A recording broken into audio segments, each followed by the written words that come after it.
நாஞ்சில் பிரேமா சமையலுக்கு உங்களை அன்போடு வரவேற்கிறேன். இருமல் வந்தால் அதுக்கு சாப்பிடக்கூடிய ஒரு கஷாயத்தை செய்து காட்டுறேன். இப்போ ஒரு 1.5 கிளாஸ் தண்ணி விட்டுக்கலாம்.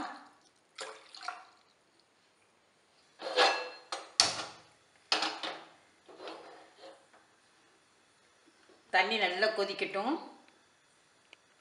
இப்போ நல்லா தண்ணி கொதிக்க ஆரம்பிச்சிருச்சு. நான் ஒரு சின்ன பீஸ் பட்டை எடுத்திருக்கேன். பட்டையை போட்டுடலாம்.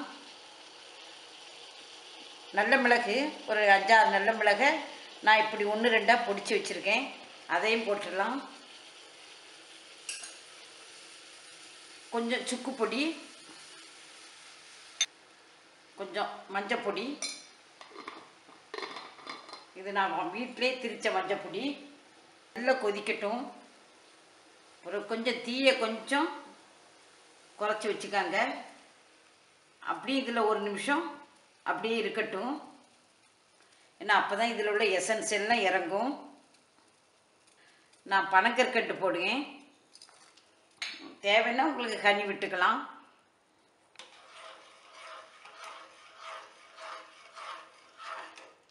நான் இந்த மஞ்சள் பொடி அந்த விரல் மஞ்சள் நமக்கு கடையில் கிடைக்கும். அதை வாங்கி நமக்கு கொஞ்சம் 1-2 உடச்சி அதை வெயிலில் காய வச்சு நான் மிஷினில் கொடுத்து திரித்து வாங்கியிருக்கேன். இப்போ 1 நிமிஷம் ஆயிடுச்சு. இப்போ நம்ம இதை வடிகட்டிடலாம்.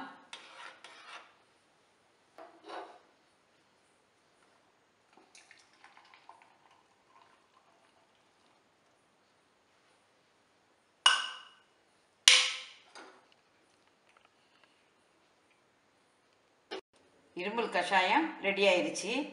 நான் எங்கள் வீட்டில் யாருக்காவது இப்படி இருமல் வந்தால் நான் இந்த கஷாயத்தை போட்டு காலையிலையும் மாலையிலையும் கொடுப்பேன்.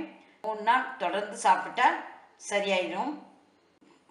பொதுவாக நாங்கள் மெடிசன்லாம் எவ்வளோவா எடுக்கிறது கிடையாது. இதை மாதிரி கொஞ்சம் நாட்டு மருந்தெல்லாம் எடுத்துப்போம். இருமலுக்கு ஒரு நல்ல ஒரு கஷாயம். நீங்களும் இதை செய்து பாருங்கள். செய்து பார்த்துட்டு எப்படி இருக்குன்னு உங்கள் கருத்தை சொல்லுங்கள். லைக் பண்ணுங்கள். மறக்காமல் சப்ஸ்கிரைப் பண்ணுங்கள். தேங்க்யூ.